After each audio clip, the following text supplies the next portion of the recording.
Another day, another story. List of platforms is given below. Handheld. Some field instruments can be held in one's hand and targeted at the desired target. Cherry picker. A platform similar to the one used by electricians to service lamp lights and other electrical equipment. With a handheld equipment, it is possible to view a broader area. Balloon. It's usually tethered and suspended over a target area, and it's good for taking repeated measurements of a small area using a handheld device or an imaging instrument like a camera. Radio control models. Remote sensing equipment have been carried by fixed and rotary wing radio control models. This style of platform has recently acquired appeal among filmmakers who want to recreate tight terrain light scenarios.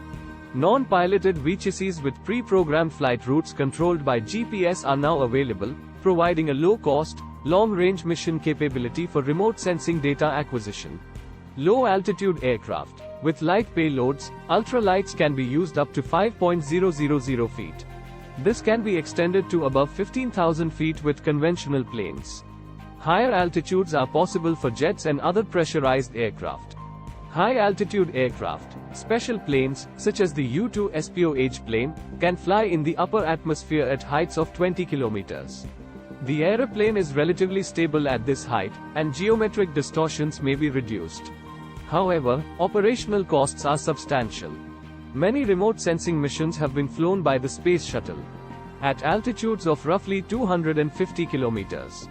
Platforms are broadly classified into three classes: ground-based platforms, aerial platforms, satellite platforms. Ground-based platforms. Ground-based platforms are remote sensing platforms that place the sensor on the Earth's surface. The sensors in these systems are frequently common equipment used to detect environmental factors such as air temperature, wind characteristics, water salinity, and earthquake strength, and they are fastened to the Earth. Ground-based sensors can be placed on tall structures such as towers, scaffolding, or buildings to elevate the platform. Ground-based sensors are less expensive to operate and maintain than airborne or satellite sensors, but they don't have the same aerial range. Sensors on the ground are routinely used to obtain accurate surface information, which is then compared to data collected by aircraft or satellite sensors. Aerial platforms. Ground-based sensors are less expensive to operate and maintain than airborne or satellite sensors, but they don't have the same aerial range. Sensors on the ground are routinely used to obtain accurate surface information, which is then compared to data collected by aircraft or satellite sensors. Aerial devices lift the sensor above the Earth's surface to increase its aerial coverage. They also enables researchers to examine vast areas of the surface that would be impossible or dangerous to investigate with ground-based sensors. Satellite platforms. Satellites are used to conduct remote sensing in space. Satellites are launched for a variety of reasons, including remote sensing, communication, and telemetry, location and navigation. Because of their intended orbits, satellites can provide continuous coverage of the Earth's surface. When deciding between the many platform possibilities, cost is typically a major consideration.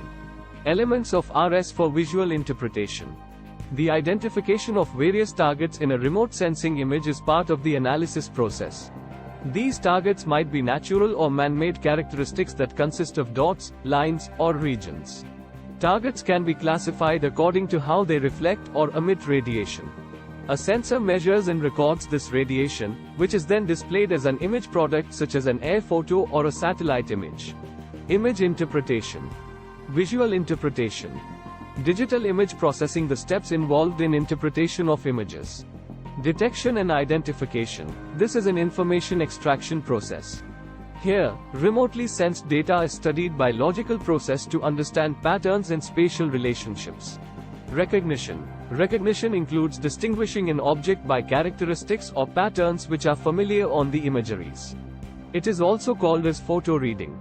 Analysis. Here, set of objects having similar characteristics are separated.